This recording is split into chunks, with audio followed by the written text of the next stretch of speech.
right, you bunch of yahoos, strap yourselves in for another episode of Dan and Don's Toxic Masculinity. In other words, shut up, sit up, and pay attention. And welcome back to another episode of Toxic Masculinity, where we are here to entertain, offend, defend anybody and anyone that we care to. I mean, so it's still here in the United States. You have the right and freedom to either watch us or not. That's your decision here. Right now, I've got my cohort in crime, the one, the only, mustachioed Don the Predator Frye, and yours truly, Dan the Severn. We have a special guest this evening, all the way from Russia. We'll find out exactly where, but we have Oleg Taktarov. He's a fighter. He's got a submission grappling background, a judo background. He's got a mixed martial arts background. And more recent time, basically an actor in quite a few different films. So we're actually honored and pleased that he has joined us. It's actually very early in his part of the world where we're at, and we'll get to this as we commence in this Toxic Turby episode of Toxic Masculinity. I really need to lay off the caffeine this late at night, don't I? That's a mouthful. Jeez. Watch out. gotta get some more. Gotta get juiced up here. Yeah. Healthy stuff for you guys because it's awful to. It's painful to watch what you guys doing. Cigar, weed. What else? To keep yourself going. Well, let's establish that right now. Okay, Oleg, what part of Russia are you in as we speak to you now? I'm home. First time in 55 years. I mean, for past 2 years, 3 years, I've been able to stay home more than I stay outside of a country or a city. It's basically first time in my life since I left my home. I mean, so really? I mean, well, first off, I mean, do you mind? Where is home? What part of Russia are we talking about? Well, it's a central part. It's one night on a train from Moscow. I used to call it Arzamas 16. When I was at UFC, they call it Arzamas 16. Now it's called Sarov, Russia. So they changed the name to the previous one, to old one. So it's a historical city. I wish I would show you, but it's surrounded with a fence. So Americans can go there. Here, I mean. And it's a beautiful place, just, created for scientists and a special kind of scientists. So that's the reason why we're surrounded with a fence. And you say this has been like this? It's been like this since 1947. It's a sister city of Los Alamos, if you ever heard of. Los Alamos was a place where the nuclear bomb was created, where all the nuclear scientists being kind of put together so they could think and create something incredible. So this is a sister city, similar, like a Russian Los Alamos. Now, is this where you grew up? I mean, is this where your parents lived and stuff like that? So this is where you grew up? Yeah. I mean, it's the reason why I want to be nuclear scientist when I was young. When I was at school, so I never thought I would be doing MMA or film business. I've been dreaming about being a nerd. You want to be a nerd, huh? Yeah, go ahead. You wanted to be a nerd, right? Yeah, I want to be a nerd, exactly. That's what I want to be. Well, I don't think you were physically fit to be a nerd. Well, what about well, for example, your parents, did your parents, were your mother, your father, were they involved in nuclear science or in any of that type of industry? My grandfather worked with, if you remember, academic Andrei Sakharov. It was he actually got the prize for peace. Like he was, he was awarded for certain world peace something, but like a Nobel Peace Prize or something like that. something like that, Nobel Peace Prize. But I mean, originally, of course, he was a nuclear scientist, and he created the most powerful bomb actually prior to this peace work. And well, well, you even can one of our check on the former internet. even one of our former presidents, Teddy Roosevelt, one of his famous mottos was "Speak softly, but wield a big stick," so that don't take his kind gestures and stuff like that. There's always still there's a fierceness about people. So don't mistake kindness for weakness. yeah. Yeah. There you Yeah, go, Dad. that's You're what's more familiar to everyone. Yeah, that's what most people do. If you're fucking nice and polite, put up with their bullshit, they think you're weak, and then eventually you got to put the boots to them, and then they sue you. It's the story of my life. Uh-huh. All over the place. Okay, so Oleg, Trying to be nice. you grew up in this historical place. Do you have any other brothers or sisters? I have, but they live in different places. It's just my Okay. family, they moved there too much around. So right, at the moment, I got cats. And actually, my older son is visiting me right now with his wife. How I old got is 3 he? boys, and the older one got married finally. Yeah. Doesn't want to make me a granddad yet, but we'll see. I'm working on it. I'm working on it. You're working on it. Showing pictures. Well, what I mean, do you have any older brothers or sisters, younger brothers? I have sisters, of course. I Okay. have sister. Yeah, she lives with her mother. It's about 4 hours. You gotta drive. I know. Dan is familiar with the Russia. Like I'm in Nizhny Novgorod state, Gorky, and my mother is in a place called Penza. Maybe you heard of. I don't know. Your wrestling days when you were young usually would go where? Moscow, St. Petersburg. Where else? To Where would you Tbilisi, wrestle? boy, I tell you what, your Novosibirsk, Novosibirsk. Well, yes. yeah, Krasnoyarsk, probably. yeah, Siberia, Ural Mountains. yeah, you're going way back for me right now. So it's like going, I gotta pull out the dust off the old memory bank here a little bit. But no, I just the one thing that I simply had a great deal of respect for the Russian competitors, because technique wise, wow, they just that phenomenal technique. So that's where even before going up against you in mixed martial arts stuff like that, I simply knew that, wow, I've got a Russian from you from well, I think they said you're from Gorky Park at that point in time, and you're basically undefeated at that point. I think, well, I've got a tall order out there, because I just know the mentality of the Russians. They just have there's a great deal of pride. They're athletes. They do a great deal of training. Their technique is superb. So yeah. And the country is big. Of course, we have different nationalities all over the place. Like in the United States, everything mixed up together. You can find some communities, but normally it's all mixed up. Here, you go to South, you get Dagestan people or Chechnya people. They have different mentality, different wrestling style, mountain training. You go in Siberia, it's like pure Russian soul, you would say. Yeah, Ural Mountains a little bit different. Moscow, St. Petersburg, completely different.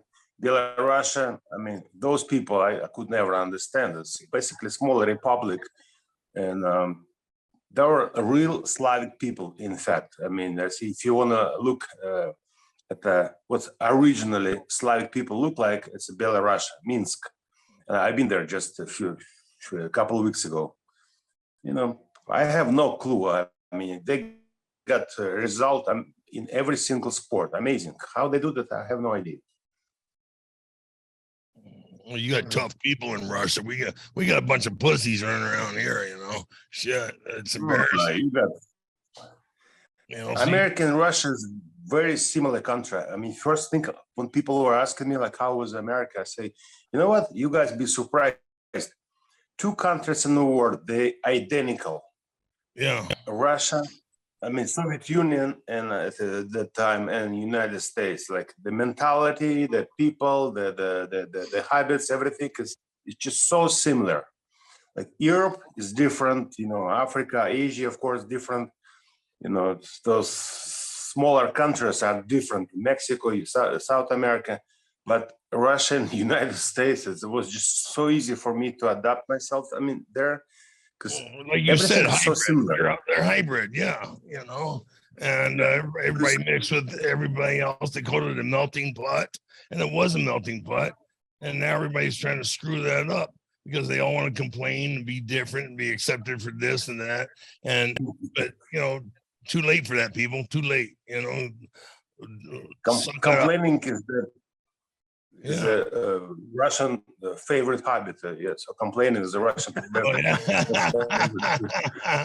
That's why I'm saying very similar. You know, at least in the Japanese, you know, they say they suffer in silence, you know, so they accept their suffering, you know, they don't complain about anything. Yeah, you accept the love with it. That's like it's like a religion for them, you know. You have suffering, no life without suffering here. Right. My mid-son, just think about it. He's a half Russian, core Spanish, and another core is a black and Cherokee Indian. He joined army, by the way. He's in a training center right now. I haven't been talking to him for 2 or 3 months. So that's what, you know, that's what that's what happens when you come to the United States and stay alone for a while. Yeah, you mix up blood. I got 2 kids. One is a pure Russian because his mother is Russian. And the one is, like I said, you know, and I got the one sleeping upstairs. That's another Russian, but 3 sons, but, you know, they look alike. Except the young one, the smart one, he got a good education. Yeah. This is lazy one up there. He's in the movie business, just like me.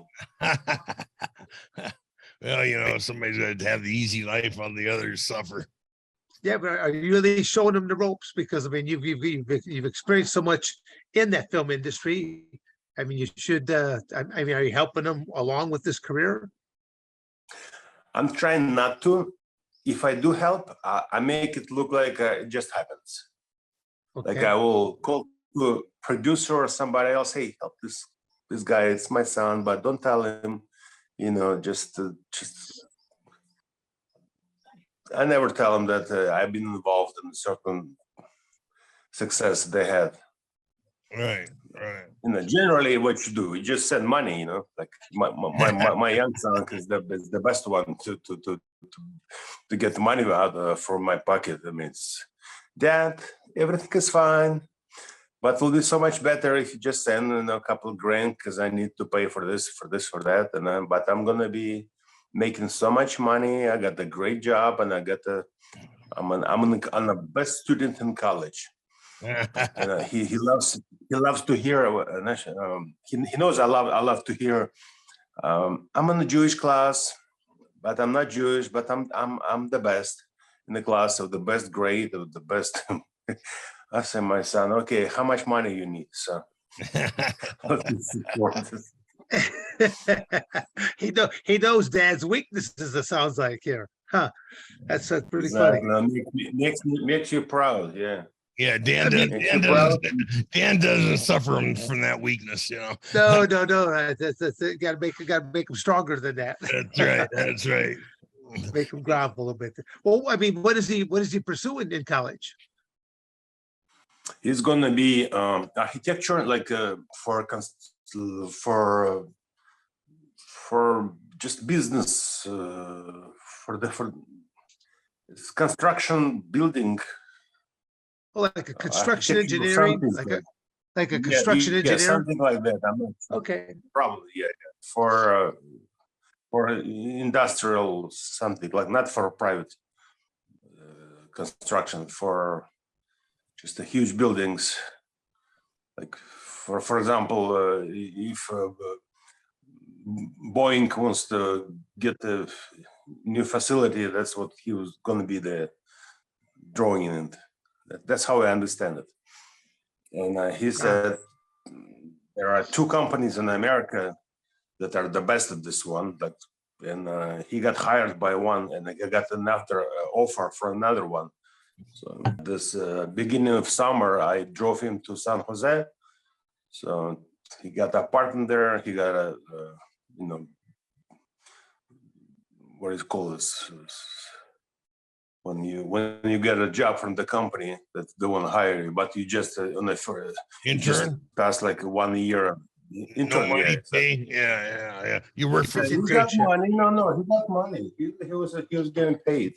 Yeah. Not much, but covered the whole apartment, and I think he was making $4,000 a month or something like that. So it's nice. That's For a student. That's a good intern. Yeah. That's how I was able to visit my place where I stay when I was in America. Where I was training nearby Sacramento. So I visited those small places like Lockford, Galt, Lodi, we drove there. So I did a little seminar in Sacramento, just met people. Some Russian guy, rode me. So it was nice, got the great steak. Never knew Sacramento had a great restaurant. So in 27 years, finally got the great dinner. Yeah, I don't think they're big meat eaters over in California. They eat grass and nuts and shrubs and things like that. Berries. Berries. No, for me, California was a sunshine. It was an eye opener that America can be different, because I got enslaved by Buddy Albin, who was a manager of mine for 1 year. And I had to start from Texas. I love Texas. I love people there. I'm still friends with all those guys, Guy Metzger, Alex Andrade, and everybody else. And then I think Ken Shamrock visited Guy's Academy, and we wrestled a little bit, and he offered me to help him with the training in nearby Sacramento. And it was beautiful. It was a completely different, it was no Mexican food. I mean, I like Mexican food now, but back then I couldn't stand it, And, I got good training partners who could wrestle with me a little bit, like Frank Shamrock was a good partner. I remember him, he was keeping up for 8 minutes. I say, hey, Frank, you're going to be a world champion. You're going to be undefeated. Because I would choke and tap everybody like in 30 to 40 seconds. Those future champs like Jerry Bollender, like those bunch of guys. I mean, just, bring up the names. And Frank was best of the best. And when I took them to work in the mountains, just to run up, it was like big group behind us. And Frank and I was like mile away up there. So it was at least good training and decent food. I got my room. It was not like in Texas. I've been put in a place where nobody speak English. It was African sun, Mexican sun, and I was in the worst apartment in the building, like nearby a boiler. So you couldn't sleep. And it was a dreadful neighborhood, probably cheapest apartment in Texas. That's where I stayed for the first 6 months or so. But you said you're being managed by Buddy Albin?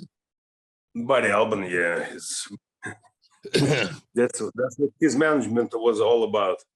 Just Oleg, you can train at Guy Metzger's place, and here's an apartment for you. So thank you so much. I got one bed from IKEA, and I think that's it.